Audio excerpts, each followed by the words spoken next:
kemarin baru saja resmi pelantikan presiden kita terbaru era 2024 sampai 2029. Nah, kita ingin berbicara tentang kabinetnya nih, di mana Pak Prabowo menaruh di kabinetnya beberapa orang-orang dari hukum lah ya, orang ahli hukum ya. Itu sebagai praktisi hukum, Pak Teguh menilainya seperti apa sih? Ya. Kita mah sebenarnya dari dulu kalau kita kiblatnya ke Amerika ya, Amerika itu presidennya banyak berasal dari lawyer. Di Indonesia kan baru kali ini kan kita lihat, kita dengar sendiri bahwa para lawyer dipercaya dalam satu kabinet. Dari dulu kita sering belajar dan kita alami sendiri, serta sampai saat ini dalam konstitusi ditegaskan bahwa Indonesia adalah negara hukum. Tetapi yang memegang peran bukan orang-orang yang hukum. Baru kali ini ya Presiden Prabowo mengajak atau mengangkat ahli-ahli hukum masuk dalam kabinetnya. Nah, ini kita bersyukur.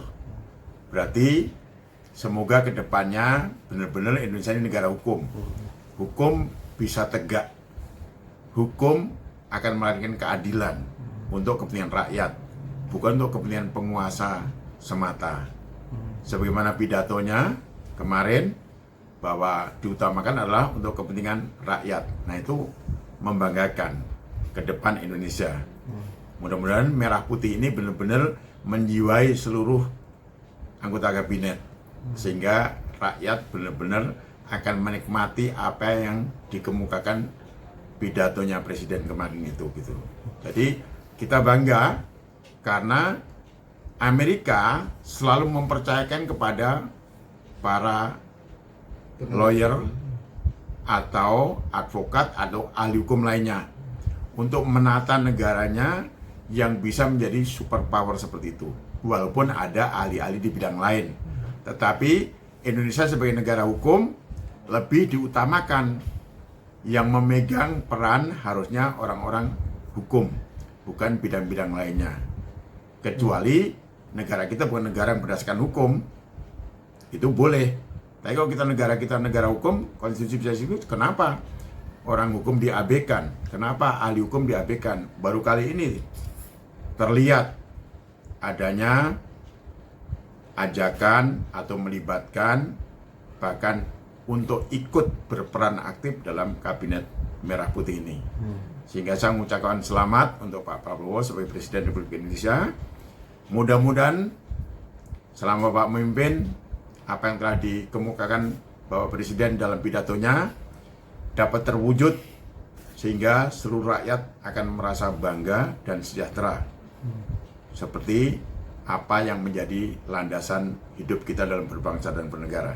Gitu. Oke, Pak, ada nama-nama besarnya Pak, seperti Otto Hasibuan ya. Ada Yusril Iza Mahendra. Nah, ini kan pengacara-pengacara ini juga yang undang ya. Apakah ini keseriusan Pak Prabowo untuk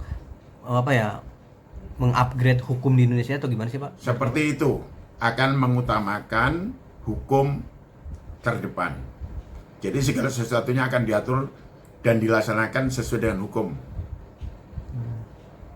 Oke. Itu landasannya itu seperti itu.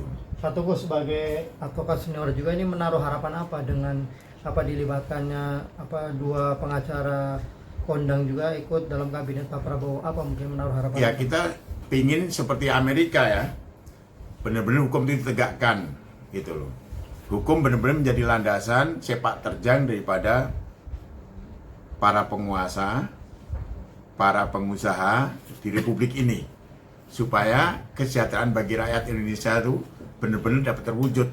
Tidak hanya dari dulu sekedar tulisan saja, diucapkan saja gitu. Ini mudah-mudahan benar terwujud gitu. Jangan sampai gagal, karena kesempatan ini kesempatan yang emas di era sekarang ini gitu. Penilaian Bapak di era sebelumnya hukum seperti ini seperti apa Pak? Kan kita lihat kenyataannya seperti apa. Tahu sendiri kan? Nggak perlu diceritakan bagaimana aparat penegak hukum dalam melakukan tugas kewajibannya sepak terjangnya. Masyarakat sudah tahu, itu bukan rahasia umum lagi. Jadi aparat penegak hukum seperti apa? Apa benar dia menjalankan hukumnya? Kita lihat kan, merasakan nggak teman-teman semuanya? Tinggalkan hal seperti itu, jangan ditiru. Itu seperti itu. Lakukan yang terbaik. kalau kita melakukan yang terbaik, insya Allah Tuhan juga akan meridhoi hidup kita seperti itu. Oke, tapi Setuju sebagai nggak, Pak? Bang, Bapak sebagai advokat senior mengontrol juga nggak sih, artinya walaupun sesama advokat nih, tapi kan kadang kalau sudah bergabung ke pemerintahan kadang berubah juga nih, artinya mengikuti apa dari Disetir partai. Ya. kontrol juga nggak mungkin? Ya, kita sebagai masyarakat mesti mengontrol, dan upaya-upaya itu kita lakukan kan. Hal lain misalnya sekarang Republik kita kan ada kegiatan-kegiatan, misalnya ada undang-undang tidak sesuai dengan konstitusi, kita bisa melakukan judicial review. Ada kebijakan-kebijakan politik yang nggak jalan, kita bisa melalui teman-teman kita di partai politik atau teman-teman kita di DPR. Kan diminta juga masukan-masukannya. Kita sebenarnya selalu mengontrol, tapi apakah input-input dari kita ini benar-benar dilaksanakan atau hanya sebagai alat bargaining, kita juga nggak tahu toh. Seperti itu.